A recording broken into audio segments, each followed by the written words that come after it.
Right now, in Normandy, the grave of Private First Class Marvin L. Boutchyard is decorated not with flowers, but with two flags.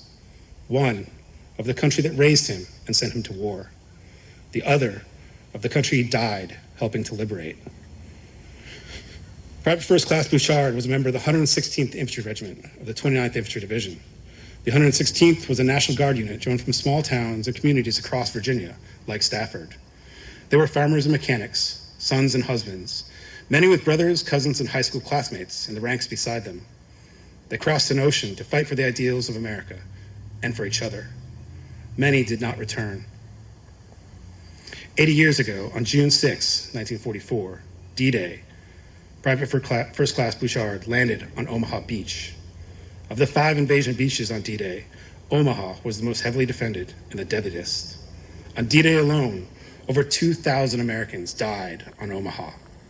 In Company A of the 116th, landing in the first wave, 212 of the company's 230 soldiers were killed or wounded, many within the first few minutes.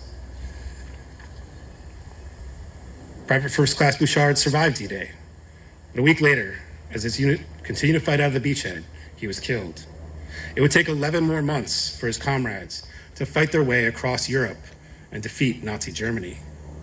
By the end of the war, the 29th Division had suffered a 200% casualty rate. It was remarked that Major General Charles Gerhard, the division commander, actually commanded 3 divisions, one on the field of battle, one in the hospitals, and one in the cemetery. By the time the war in the Pacific ended in September 1945, over 400,000 Americans were dead. One of them was Marvin's brother, Corporal Mercer B. Boutchyard, who was killed fighting the Pacific with the 96th Infantry Division.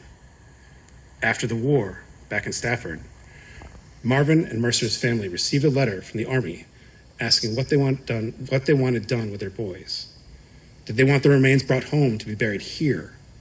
Or did they want them to be permanently interred overseas in a military cemetery to be cared for by the United States government? Their family chose to have them buried overseas, side by side with their comrades. 40% of American families made the same choice. Marvin's headstone, an immaculate white marble cross, is decorated today for Memorial Day with the flags of the United States and France. It is one of 9,387 such headstones at Normandy American Cemetery on the bluffs overlooking Omaha Beach where he landed on D-Day some 80 years ago.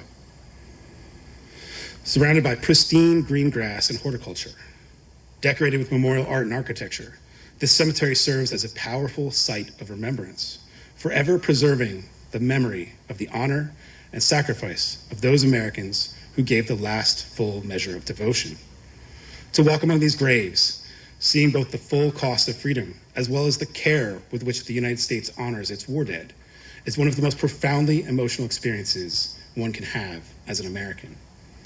2 weeks from today, several Allied heads of states, almost 200 World War II veterans, numerous military leaders, and thousands of average Americans will gather there to commemorate the 80th anniversary of the D-Day landings. It will likely be the last large gathering of World War II veterans in Normandy. Normandy is one of 14 American Battle Monuments Commission World War II cemeteries spread across the world, joining the 8 cemeteries created for the American dead of World War I. Together, over 125,000 Americans are buried at these sites, with an additional 94,000 names honored on the walls of the missing, which record those who have no known grave. These sites represent the promise of the U.S. government and the American people that we will never forget the sacrifice of our war dead, who gave their futures so we might enjoy ours. Every day, ABMC staff throughout the world honors America's fallen service members and continues to share their stories of service and sacrifice. In some ways, every day is Memorial Day at ABMC sites, but I'm glad to be here in Stafford on this Memorial Day. While our sites are located overseas, our audience is the American public, and it is also important to recognize how these sites are connected back to the U.S. as the mystic cords of memories connect these battlefields and every patriot grave to every living heart and hearthstone across this country. These dead, to the living they left behind, and to those that remember them. They were young. They have died. Let us remember them. Let us remember today Marvin and Mercer Boutchyard. Let us remember the other 125,000 Americans buried at ABMC's cemeteries. Let us remember those who were brought home and laid to rest at thousands of cemeteries in towns across the U.S., not just for World War II, but in all of our wars before and since. And especially let us remember those who rest in unknown graves. And finally, let us endeavor to keep our promise, to preserve their stories, their memories, and the country they died to protect, to give their deaths meaning, and to ensure forever that time will not dim the glory of their deeds.